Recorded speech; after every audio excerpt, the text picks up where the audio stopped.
कबाड़ी वाला। रविवार का दिन था। आज बच्चों और पति अर्जुन की छुट्टी थी। अरुणा छत की सफाई करते करते थक गई। तभी कबाड़ी वाले की आवाज कानों में पड़ी। कबाड़ी वाले, रद्दी पेपर, सीसी बोतल कबाड़ बेच डालो। ओ कबाड़ी वाले, इधर आना। जी मैम साहब, अभी आया। जरा साइकिल रख दूं। छत से उतरकर दरवाजे के पास आ गई। अरे नंदू, तुम कहाँ चले गए थे? और ये क्या हालत बना रखी है? सब ठीक ठाक है ना? इतने दिनों के बाद आए हो। अरुणा हमेशा से उसी को सारी रद्दी देती थी। वो जब भी आता तो गुड़िया के लिए टॉफियां लेकर जरूर आता था। गुड़िया तुरंत उसके आगे हाथ फैला देती। अरुणा भी उसको अपने घर से बिना कुछ खाए पिए जाने नहीं देती। उसकी बातें सुनकर उसका अपना मन कुछ हल्का हो जाता। अर्जुन का स्वभाव बहुत ही अनुशासन प्रिय था, इसीलिए वो क्या, उसके बच्चे भी आसपास फटकने का साहस नहीं करते थे। अरे मेम साहब, इतने सवालों का जवाब एक साथ कैसे दे सकता हूँ? जरा ठंडा पानी मिलेगा क्या? हाँ हाँ बैठो, ये लो छाछ पियो और थोड़ी मिठाई खा लो। हमारे राहुल बेटे का एडमिशन इंजीनियरिंग कॉलेज में हो गया है ना। बहुत भाग्यशाली हैं आप मेम साहब। इतना अच्छा परिवार है आपका। मैं अपनी क्या बताऊं मेम साहब, पुलिस थाने के चक्कर काटते काटते जिंदगी तबाह हो गई। ये कहते हुए उसने अपने गमछे से माथे पर उभर आए पसीने की बूंदें पोंछ लिया। मेम साहब, लाइए, क्या क्या सामान है निकाल दीजिए। छत पर चलो, कब से सफाई करने की सोच रही थी, वक्त ही नहीं मिला।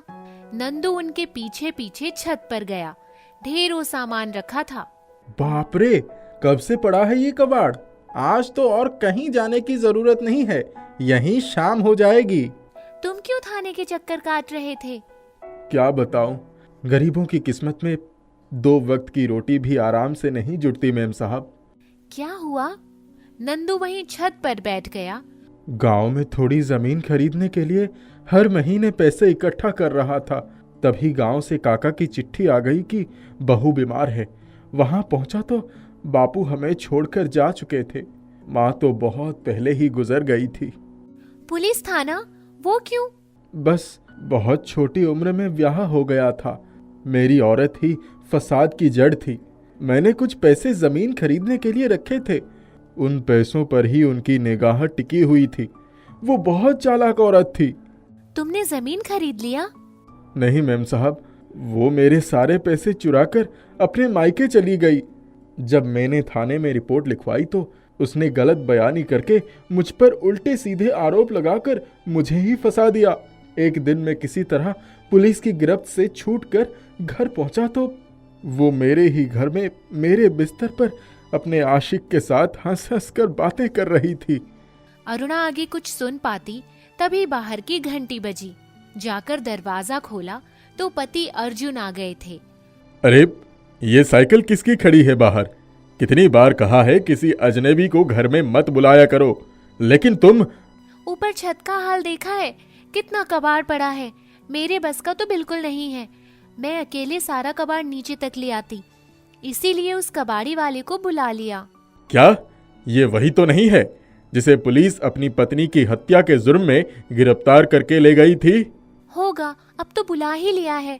सारा सामान बांध रहा है, अभी चला जाएगा। लो तुम पानी पियो, मैं अभी आई। अरुणा ऊपर गई तो वो सारा कबाड़ छांट कर एक ओर रख चुका था और अपनी तराजू निकालकर उसी का इंतजार कर रहा था। मेम साहब, जो काम की चीजें हैं वो देख लीजिए, फिर मैं तोलूं। कोई जरूरत नहीं है तौलने की, तुम सारा सामान ले जाओ और जरा सफाई अच्छे से कर देना। मेम साहब, मैंने तो उसको मारा भी नहीं था। खुद ही मुझे देखते ही दोनों की सिट्टी विट्टी गुम हो गई। वो भी डर के भागा और मेरी पत्नी उसके पीछे भागने लगी। तभी पत्थर से सिर टकरा गया। ज्यादा खून बह जाने से उसने दम तोड़ दिया। नंदू सामान बांधकर जाने लगा तो 200 रुपए देने लगा। नहीं, मुझे पैसे नहीं चाहिए, पर तुम ये शहर छोड़कर चले जाओ, क्योंकि यहाँ तुम्हारे वजूद पर लगा ये दाग कि तुम खूनी हो कभी नहीं धुलेगा। मेम साहब, यहाँ तो बंधे बंधाए घर है। दूसरे शहर जाकर नई पहचान बनाने में ही बूढ़ा हो जाऊंगा। फिर सब थोड़ी ना अविश्वास करेंगे मुझ पर। आखिर इतने सालों से आता जाता रहा हूँ। आपको विश्वास नहीं है तो मैं नहीं आऊंगा आपकी गली में। नहीं नहीं, मैं तुम्हें बरसों से जानती हूँ, मुझे भरोसा है तुम्हारी बातों पर। दूसरों का मुंह तो बंद नहीं कर सकते ना। साहब तो पहले ही मुझे देखते ही गुस्से में भर जाते हैं। गरीब हूं ना, वैसे भी मुझे अब ये काम करना अच्छा नहीं लगता। सोचता हूँ छोटा मोटा कोई धंधा ही कर लूं। क्या धंधा करोगे? पैसे कहाँ से लाओगे? वही तो मुश्किल है। अच्छा अभी तुम जाओ, कल 11 बजे आना, कुछ सोचती हूँ। 11 बजते ही वो आ गया। अरुणा ने उसे 5,000 रुपए पकड़ा दिए और कहा, ये रुपए ले जाकर अपना काम शुरू करो और कभी किसी से जिक्र न करना कि मैंने तुम्हें पैसे दिए थे। मगर मैम साहब, इतने पैसे अगर काम नहीं चला तो मैं समझूंगी डूब गए, लेकिन तुम ये काम छोड़ दो। कबाड़ी वाला वहाँ से चला गया। उसके बाद फिर वो कभी नहीं आया। लगभग 8 साल के बाद उस दिन अरुणा बाजार से रिक्शे में वापस घर आई तो घर के बाहर ही सफेद गाड़ी के पास एक सूटेड बूटेड खड़े किसी व्यक्ति को देखकर हैरान हो गई। ओ नंदू, तुम अब कहाँ गायब हो गए थे? मैं तो सोच रही थी कि अब तुम कभी दिखाई ही नहीं पड़ोगे। मैम साहब, आपका आशीर्वाद चाहिए था। आओ अंदर आ जाओ। नहीं मैम साहब, साहब नाराज होंगे। आपको भी 4 बातें सुननी पड़ेंगी। तुम्हें कैसे पता? हाँ मैम साहब, जब मैं दूसरे दिन आपसे पैसे लेकर बाहर निकला तभी साहब आ गए थे। मैं डर गया था, अपना गमछा यहीं भूल गया था। जैसे ही दरवाजा खटखटाने के लिए हाथ बढ़ाया तभी आपकी रोने की आवाज सुनकर रुक गया था। उस दिन शायद मेरी वजह से ही आप दोनों में झगड़ा काफी बढ़ गया था। ओ हाँ, याद आया, लेकिन अब वैसा कुछ नहीं है। आओ तो, वो खुद लाचार हो गए हैं। एक एक्सीडेंट में उनकी आंखें चली गईं। आपके बारे में मुझे सब पता है मैम साहब। छोटा मुंह बड़ी बात। आपके पास एक विनती लेकर आया हूँ। आपके आशीर्वाद और सलाह से मेरी दुकान काफी अच्छी चल निकली। मैंने कपड़े का व्यापार कर लिया था, बहुत मुनाफा हुआ। पैसे रुपए धन दौलत की कोई कमी नहीं है। कमी है सिर्फ माँ बाप की। इसीलिए मैं चाहता हूँ कि आप लोग मुझे अपनी सेवा का अवसर दें। गाड़ी भेज दूंगा, बस आप हाँ कर दीजिए। चलिए, हम सब साथ में रहेंगे। मैं साहब का अच्छे से अच्छा इलाज करवाऊंगा। अरुणा उसका मुंह देखती रह गई। वे वही कबाड़ी वाला था जो फटे पुराने कपड़ों में दरवाजे दरवाजे जाकर कबाड़ खरीदता था। आज उसकी मदद के लिए आकर खड़ा हो गया। उसके बच्चे विदेश में थे। किसी को फिक्र नहीं थी कि पापा की आंखों की रोशनी जाने के बाद कैसे रह रहे हैं। अरुणा ने उसके सर पर ममता का हाथ फेरा और उसके आंसू झलक आए। आंसुओं को आंचल से उसने पोंछ लिया। जादुई पेंसिल। एक शुभम नाम का लड़का था। उसके माता पिता बूढ़े हो चुके थे। शुभम कोई काम नहीं करता था। गांव में उसे कोई काम नहीं दिया करता था। वह काम खोजने की कोशिश तो करता, लेकिन उसे अच्छी आमदनी होने वाली नौकरी नहीं मिल पा रही थी। उसके माता पिता की एक ही इच्छा थी कि उनके मरने से पहले वह शुभम के बसे घर को देख सके। शुभम की शादी के लिए कोई लड़की नहीं मिल रही थी। उसके माता पिता ने बहुत सारी लड़कियां देखी, लेकिन एक भी लड़की शुभम को पसंद नहीं किया करती थी। शुभम देखने में बिल्कुल खूबसूरत नहीं था, पतला दुबला सा था। सर के बाल भी उड़े हुए थे। आमदनी भी नहीं थी। इधर उधर से बस इतने पैसे कमा लेता था जिससे माता पिता का और खुद का पेट भर सके। उन लोगों के पास खेत भी नहीं था और घर भी छोटा सा था। यही वजह थी कि कोई लड़की शुभम से शादी करना ही नहीं चाहती थी। एक दिन शुभम की माँ शुभम से बोली, बेटा, क्या अब तक तुझे कोई लड़की नहीं मिल पाई? आप हर रोज यही पूछते हो और मेरा जवाब होता है नहीं। नहीं मिली तो पूछने की जरूरत ही क्या है? ये सवाल मत पूछा करिए मुझे। ऐसा मत बोल बेटा, इतनी उम्र हो गई है तेरी, अब तक तो तुझे घर बसा लेना चाहिए। हाँ ठीक है, कोई मिल जाएगी तो कर लूंगा। गांव वाले भी शुभम का बहुत मजाक उड़ाया करते थे। वह जहाँ जाता था सभी उसे कालू और गंजा कहकर बुलाते थे। क्या करूं, कोई अच्छी नौकरी तो मिल नहीं रही है। कोई अच्छी नौकरी लग जाती तो जरूर कोई लड़की मुझसे शादी करने के लिए तैयार हो जाएगी। कुछ महीने बीत गए। अब तक शुभम को अच्छी आमदनी होने वाली नौकरी नहीं मिल पाई। एक रात जब शुभम घर आ रहा था, तभी उसे कचरे के ढेर में कुछ चमकती हुई चीज दिखाई दी। वहां जरूर कुछ चमक रहा है, एक बार देख लेता हूँ क्या है। जब शुभम ने वहां ध्यान से देखा तो उसे एक पेंसिल दिखी। अरे ये तो पेंसिल है, इसका क्या करूं? अच्छा चलो इसे अपने साथ ही लेकर चला जाता हूँ, बहुत खूबसूरत है। शुभम उस पेंसिल को लेकर एक और रख देता है। तभी पेंसिल से आवाज आती है, शुभम मुझे छोड़कर कहाँ जा रहे हो? शुभम पीछे मुड़कर देखता है कि पेंसिल बोल रही है। अरे ये पेंसिल बोल कैसे रही है? मैं जादुई पेंसिल हूँ, तुम मुझे अपने साथ लाए हो तो अब मैं तुम्हारी हुई। मैं हमेशा तुम्हारे साथ ही रहूंगी और तुम्हारी हर इच्छा पूरी करूंगी। क्या तुम सच बोल रही हो? हाँ, तुम चाहो तो मुझे आजमा लो।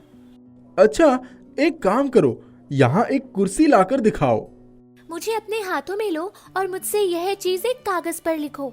उस पेंसिल से कुर्सी लाने की बात लिखते ही तुरंत एक कुर्सी आ जाती है।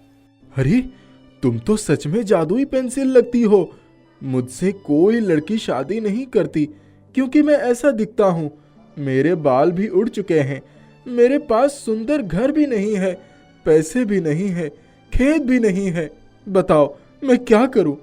कभी कभी तो मन करता है खुद को खत्म कर दूं, लेकिन माँ पिताजी के बारे में सोचकर रुक जाता हूँ। तुम एक काम करो, कुछ दिनों के लिए मुझे अपने साथ लेकर कहीं दूर शहर चलो, मैं तुम्हारी सारी समस्याएं दूर कर दूंगी। शुभम अपने माँ पिता से इजाजत लेकर शहर चला जाता है। शुभम तुम एक कागज पर लिखो कि तुम्हें सर पर बाल चाहिए। शुभम ने ऐसा ही किया। थोड़ी ही देर में शुभम के सर पे बाल आ गए। अब लिखो तुम बिल्कुल खूबसूरत बन जाओ। हाँ लिख दिया। लिखते ही शुभम खूबसूरत बन गया। देखो शुभम, मैंने तुम्हारी इच्छाएं पूरी कर दी, अब तुम्हें कुछ दिनों में नौकरी भी मिल जाएगी, तुम इसे भी लिख दो। शुभम यह भी लिख देता है, एक बड़ी दुकान में काम करने के लिए कुछ दिनों में फॉर्म भरवाया जाएगा, तुम जाकर फॉर्म भर देना। पेंसिल ने शुभम को दुकान का नाम पता दे दिया। शुभम वहां जाकर फॉर्म भर दिया। फॉर्म भरने के बाद शुभम का सिलेक्शन हो गया। अब शुभम एक बहुत ही अच्छे पद पर पहुंच गया था। उसकी आमदनी भी बहुत अच्छी होने लगी थी। शुभम ने एक बहुत खूबसूरत घर खरीद लिया। शुभम एक दिन पेंसिल से बोला, पेंसिल, मेरे सारे सपने पूरे हो चुके हैं, बस एक ही सपना बचा है, वो है मेरी शादी का। हाँ उसे भी लिख दो, वह भी जरूर पूरा होगा। शुभम ने वह भी लिख दिया। शुभम जहाँ काम करता था वहाँ एक महिला ग्राहक आई। वह अपना सामान लेकर जा रही थी, तभी पैर फिसलने की वजह से गिरने वाली थी। शुभम उसे गिरने से बचा लेता है। वह महिला शुभम से बहुत खुश हो जाती है। वह शुभम को पसंद करने लगती है। एक दिन जब शुभम बाजार गया था, तब उसने उसे देखा। उसी महिला का पर्स चुराकर कोई चोर भाग रहा था। शुभम ने चोर को पकड़ लिया और पर्स लाकर उस महिला को दे दिया। वह अब उससे बहुत प्रभावित हो गई थी। मेरा नाम प्रेमलता है, मुझे तुम एक अच्छे इंसान लगे हो। मेरी एक बेटी है भावना, मैं चाहती हूँ तुम उससे शादी कर लो। तुम मेरी बेटी से शादी करोगे ना? तुम पहले से शादीशुदा तो नहीं? नहीं, अभी तक मेरी शादी नहीं हुई है। प्रेमलता ने शुभम को अपने घर खाने पर बुलाया, अपनी बेटी से मिलवाया। दोनों ने एक दूसरे को पसंद कर लिया। अब शादी की बात होने लगी। मैं भावना को अपने गांव ले जाना चाहता हूँ और माँ पिताजी से मिलवाना चाहता हूँ। उनकी आशीर्वाद लेकर ही हम शादी करेंगे। सभी गांव आते हैं। गांव वाले शुभम को पहचान नहीं पाते। शुभम को कार से उतरता देखकर सभी आश्चर्य में पड़ जाते हैं और शुभम का भव्य स्वागत करते हैं। उसके माता पिता उसे देखकर बहुत खुश होते हैं और भावना को आशीर्वाद देते हैं। आप लोग भी हमारे साथ शहर चलिए, वहाँ मैंने अपना सब कुछ बना लिया है। अपना घर है, नौकरी है। माँ पिताजी शहर जाते हैं। उसके बाद शुभम और भावना की शादी खुशी खुशी हो जाती है। और अब सभी बिल्कुल मिलजुल कर रहते हैं। आज शुभम के पास सब कुछ था और उसके पीछे जादुई पेंसिल का कमाल था। शुभम जादुई पेंसिल को धन्यवाद बोलता है। एक दिन भावना पुराने सामानों को हटा रही थी, तभी उसे वह पेंसिल दिखाई दी। यह कैसी पेंसिल है? लगता है बहुत पुरानी हो गई है। भावना सभी सामानों के साथ उस पेंसिल को भी कबाड़ के सामान के साथ भेज देती है। शुभम जब उस पेंसिल को खोजता है तो वो उसे नहीं मिलती। वह बहुत दिनों तक उसे ढूंढता है, लेकिन पेंसिल उसे नहीं मिलती। वो सोच लेता है अब वो पेंसिल उसे कभी नहीं मिल पाएगी। वो अपनी जिंदगी में आगे बढ़ चुका था। अब पेंसिल अपने नए सफर पर जा चुकी थी। फिर वो किसी जरूरतमंद को मिलेगी और उसकी मदद करेगी।